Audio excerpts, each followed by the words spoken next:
ఇక కాకినాడ జిల్లా పెద్దాపురంలో దారుణం జరిగింది.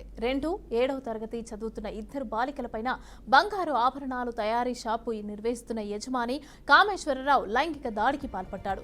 చిన్నారులకు చాక్లెట్లు, డబ్బుల ఆశ చూపి అత్యాచారం చేసినట్లు తెలుస్తోంది. దీంతో విషయం తెలుసుకున్న బాలికల కుటుంబ సభ్యులు, స్థానికులు సదరు వ్యక్తిని చితకబాది పోలీసులకు అప్పగించారు. పోలీసులు కేసు నమోదు చేసి దర్యాప్తు చేస్తున్నారు.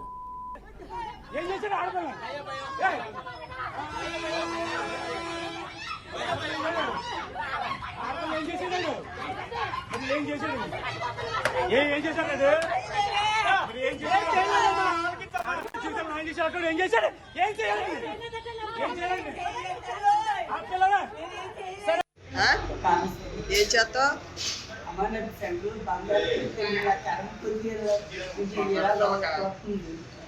మరి నీకు కూతురుంది, మనవరాలు ఉంది, ఆ వయసులో నీకు పోయాకలవా? చెప్పింది ఆలోచించాలి. నా మాట నిజంగా చెప్తున్నా, మీరు ఎవరు ఆలోచించారు. నాకు మనవరాలు ఉన్నది కూతురు. అంత ఎదో కాదు, అంత పోరం పోకేదని దేవత రైట్గా కాకినాడ జిల్లాలో దారుణం చోటు చేసుకుంది. రైట్గా ఇదే అంశానికి సంబంధించి పూర్తి అప్డేట్స్ మా ప్రతినిధి నందిని అందిస్తారు. నందిని, అసలు ఏం జరిగింది? చాక్లెట్లు చూపించి చిన్నారులపైన లైంగిక దాడి అంటున్నారు, మరి ఏం జరిగింది? పోలీసులు దీనికి సంబంధించి కేసు నమోదు చేశారా? డీటెయిల్స్ ఇవ్వండి. గుడ్ ఈవినింగ్ మమత. ఏదైతే చైల్డ్ అబ్యూజ్ అనేది అన్ని చోట్ల కనిపిస్తుంది, కానీ కొన్ని చోట్ల మాత్రం పిల్లలు భయపడి బయటకు చెప్పలేని పరిస్థితి ఉంది. కానీ కొన్ని చోట్ల అవి వెలుగు చూస్తున్న వీడియోలు లేదా సామాజిక మాధ్యమాల ద్వారా ఇటువంటి ఘటనలు అయితే మనకి బయటకు తెలుస్తున్న విషయం తెలుస్తుంది. అయితే ఇటీవల తాజాగా కాకినాడ జిల్లా పెద్దాపురంలోని ఇదే ఘటన వెలుగు చూసింది. ఏదైతే కామేశ్వరరావు అనే వ్యక్తి ఆయన గోల్డ్ స్మిత్ గోల్డ్ షాప్ నడిపిస్తూ ఉంటారు.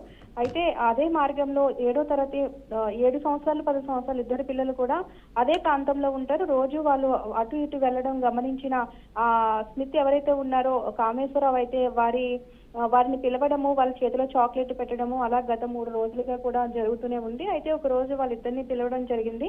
వాళ్ళిద్దరికి కూడా చెరుకు 20 రూపాయలు చాక్లెట్ కూడా ఇచ్చాడు. అయితే చిన్న ఎవరైతే 7 ఇయర్స్ పాప ఉందో ఆ పాపని సింగిల్ గా రమ్మంటే అమ్మాయి లోపలికి వెళ్ళడం జరిగింది. తర్వాత అమ్మాయి వెళ్ళి వచ్చిన తర్వాత మళ్ళీ ఎవరైతే 10 సంవత్సరాల పాప ఉందో ఆ పాప కూడా నాకు అంకుల్ చాక్లెట్ ఇచ్చారని చెప్పడము, ఈ అమ్మాయి కూడా ఒంటరిగా వెళ్ళడము, ఈ అమ్మాయి కూడా చాక్లెట్ ఇవ్వడం, అమ్మాయికి 20 రూపాయలు ఇవ్వడం కూడా జరిగింది. ఇలా ఈ ఘటన జరిగిన తర్వాత ఏదైతే ఈ 7 ఇయర్స్ పాప ఉందో ఆ పాపకు సంబంధించి అమ్మాయికి కడుపు నొప్పి రావడంతో కుటుంబ సభ్యులు వెంటనే హాస్పిటల్కి అయితే తీసుకెళ్లారు. హాస్పిటల్ పరీక్షించిన డాక్టర్ అయితే ఈ అమ్మాయి ప్రైవేట్ పార్టీల దగ్గర అయితే ఈ అమ్మాయికి గాయాలు అయ్యాయని చెప్పడం జరిగింది. వెంటనే అమ్మాయిని ఏం జరిగింది ఏంటని తల్లిదండ్రులు, అంటే ఆ అమ్మాయి ఇద్దరికి కూడా తండ్రి లేరు, ఇద్దరికి తల్లిలో ఉన్నారు. ఇద్దరు తల్లిలో కూడా ఇళ్లలోని షాపుల్లో కూడా పనిచేస్తున్న పరిస్థితి ఉంది. అయితే ఇలా జరిగిన విషయాన్ని అమ్మాయి చెప్పడంతో వెంటనే ఆ ఏరియాలో ఉన్న వారంతా కూడా ఎవరైతే ఆ కామేశ్వరరావు బాధితుడు ఉన్నాడో అతన్ని వెంటనే అతని దగ్గరికి వెళ్ళడము, అతన్ని కొట్టడము, తర్వాత పోలీసులకు అప్పచెప్పడం కూడా జరిగింది. అయితే ముందు పోలీసులు అయితే కేసు నమోదు చేయలేదు, కానీ తర్వాత మాత్రం ఒక కేసు అయితే నమోదు చేశారు. కానీ ఇటువంటి ఘటనలు అయితే చూసుకున్నట్టే చాలా బాధాకరమని చెప్పాలి. చైల్డ్ అబ్యూస్ అనేది కూడా 2 రకాలుగా ఉందని చెప్పాలి. ముఖ్యంగా ఏదైతే పేదరికలు ఉన్న పిల్లలు లైంగిక వేధింపులకు గురవుతున్నప్పటికీ కొంచెం సంపన్నుల పిల్లలు అయితే పేరెంట్స్ బంధువుల రూపంలో కూడా వీరంతా కూడా గురవుతున్న పరిస్థితి ఉన్నప్పటికీ ఏదైనా సరే ఇది ప్రతిరోజు ఏదో రూపంలో ఇటువంటి ఘటనలు వెలుగు చూస్తూనే ఉంది. ముఖ్యంగా పట్టణాల్లో ఇది వెలుగులోకి వస్తున్నాయి. అదే గ్రామాల్లో మాత్రం జరుగుతుంటే మాత్రం బయటికి రానివ్వడం లేదు. ఎందుకంటే గ్రామాల్లోనే పంచాయతీలు పెట్టి కామప్ చేయడము, కుటుంబ సభ్యులు పరువు పోతుంది, పిల్లల భవిష్యత్తు ఏమైపోతుందనే భయంతో ఆందోళనతో కూడా బయట పెట్టలేని పరిస్థితి ఉంది. దీనిపై పోక్సో కేసులు పెట్టి వారికి 20 సంవత్సరాల నుంచి 25 సంవత్సరాల జైలు శిక్షలు వేస్తున్నప్పటికీ కూడా కామంతులు మాత్రం ఇటువంటి వాటికి కూడా ఎక్కడా భయపడట్లేని పరిస్థితి ఉంది.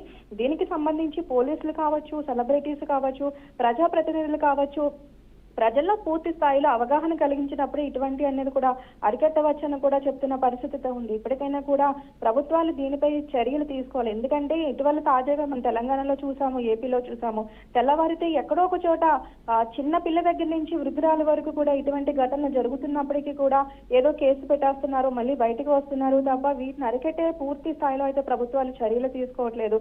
కానీ చట్టాలు ఉన్నప్పటికీ కూడా చట్టాలు కూడా నిరుపయోగంగా ఉండేది తప్ప చట్టాలు కూడా పూర్తి స్థాయిలో అమలు చేస్తే మాత్రం ఇటువంటి చర్యలకు పాల్పడేవారు ఎవరైనా సరే రెండోసారి తప్పు చేయడానికి భయపడతారని చెప్పేసి రాజకీయాలతో పాటు రైట్. Thank you Nandini.